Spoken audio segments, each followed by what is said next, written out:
அஸ்ஸலாமு அலைக்கும் ரஹ்மத்துல்லாஹி வரகாத்துஹு. இன்றைக்கி பார்த்தீங்கன்னா ஒரு ஈவினிங்காக ஒரு குட்டி விலாக் தான். ஈவினிங் நான் என்னென்ன பண்ணுவேன்னு சொல்லிட்டு அப்படியே பார்க்கலாம். மத்தியானம் சாப்பிட்ட பிளேட்ஸ் எல்லாம் இருந்துச்சு, அதை அப்படியே வாஷ் பண்ணி வச்சுட்டேன். நம்ம அஃப்ரா குட்டியும் அஃப்ரீன் அம்மாவும் பார்த்தீங்கன்னா மத்தியானம் சாப்பிட்டு முடித்தோடனே அம்மா வீட்டுக்கு போயிட்டாங்க. இப்போ அவங்கள பார்க்கணும். ஏன்னு வைங்களேன், இந்த 2 hours என்னால் வந்துட்டு மேனேஜ் பண்ண முடியல. வீட்டில் யாருமே இல்லாமல் ஒரு மாதிரி இருக்குல்ல. அது என்னமோ நம்ம பிள்ளைங்க கத்திக்கிட்டே இருந்தால் அது ஒரு மாதிரி இருக்குது. இல்லைன்னா ஒரு மாதிரி சைலண்ட்டாக அதுவே பெரிய ஸ்ட்ரெஸ்ஸாக இருக்கும் போல் இருக்குது. கடகடன்னு வேலையெல்லாம் முடிச்சிடலான்னு சொல்லிட்டு பாத்திரத்தெல்லாம் நல்லா வாஷ் பண்ணிவிட்டு பாத்திர கலர் வேலையை முடிச்சாச்சு. பெட் கவரெல்லாம் ரிமூவ் பண்ணி இருந்துச்சு, அதையும் போட்டு விட்டுட்டு பெட்டெல்லாம் நல்லா தட்டி விட்டுட்டேன். இப்போ துணி காய போடணும். ஈவினிங் டைமாக தான் நான் எப்போயுமே துணி காய போடுவேன். காஞ்சிருந்த துணியெல்லாம் எடுத்து மடித்து வச்சுட்டு துணி காய போடணும். அதுக்கு முன்னாடி கொஞ்சம் டீ அடுப்பில் போட்டோன்னு வைங்களேன், அது பாட்டி கொதிச்சிட்டு இருக்குமா கரெக்டாக இருக்கும். நான் மட்டுன்றனால கொஞ்சமாக டீ போட்டுக்கிட்டேன். கழுவி வச்சுருந்தேன்ல அந்த பாத்திரத்தை எல்லாம் எடுத்து வச்சுட்டு அந்த இடத்தையும் அப்படியே தொடச்சி விட்டுட்டு கையோட கையாக அடுப்பையும் தொடச்சி வச்சாச்சு. இன்றைக்கி வந்துட்டு மத்தியானம் நான் எதுவும் சமைக்கல. நேற்று இருந்த கறியான கொஞ்சம் இருந்துச்சா, அதே வச்சு நானும் பாப்பா எல்லாருமே சாப்பிட்டு முடிச்சிட்டோம். நைட்டுக்கு ஏதாவது டிஃபன் மாதிரி செஞ்சுக்கலான்னு இருக்கேன்.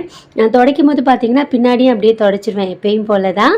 இன்றைக்கி பார்த்தீங்கன்னா இந்த கண்ணாடி டம்ளரில் டீ குடிக்கணும்னு கொஞ்சம் ஆசையாக இருந்துச்சு. சரி காசாக பண்ணுமா, நம்ம வீட்டு டம்ளர் தானே குடிச்சிடும்னு சொல்லிட்டு ஊற்றி குடிச்சிட்டு இருந்தேன். இதெல்லாம் சும்மா வீடியோக்காக வேணால் பண்ணலாம், பட் நம்ம எல்லாருமே சில்வர் கிளாஸில் தான் குடிப்போம். மோஸ்ட்லி நிறைய பேர் வந்துட்டு சில்வர் கிளாஸில் தான் குடிப்பாங்க. நானும் அப்படி தான் சும்மா வந்துட்டு ஒரு ஆசைக்கு செஞ்சேன். துணியெல்லாம் மடித்து வச்சுட்டு வேறு துணியை காய போட்டுட்டேன். இந்த 2 கவுன் மட்டும் காயவே இல்லை, அதை மட்டும் அப்படியே விட்டுட்டு நெக்ஸ்ட்டு வீடையும் அப்படியே பெருக்கி விட்டுட்டோன்னு வைங்களேன், ஒரு வேலை முடிஞ்சிடும். அப்புறம் நமாஸ் படிக்கணும், அந்த மாதிரி வேலையெல்லாம் இருக்கா.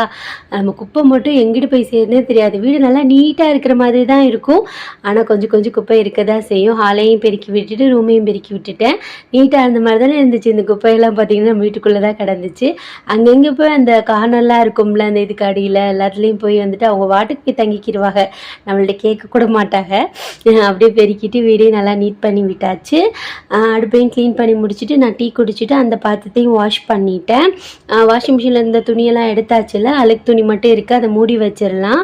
இல்லைன்னா நம்ம வீட்டு சைடு அந்த ஜன்னல் இருக்கா, அதுலேருந்து குட்டி குட்டி பூச்சி வரும். அது அப்படியே வந்துட்டு வாஷிங் மிஷினுக்குள்ளே கிடக்குமா, துவைக்கும் போது கொஞ்சம் பயமாக இருக்கும். அதனால தான் அப்படியே லைட்டெல்லாம் ஆஃப் பண்ணிவிட்டு நமாஸ் படிக்க வந்துட்டேன்.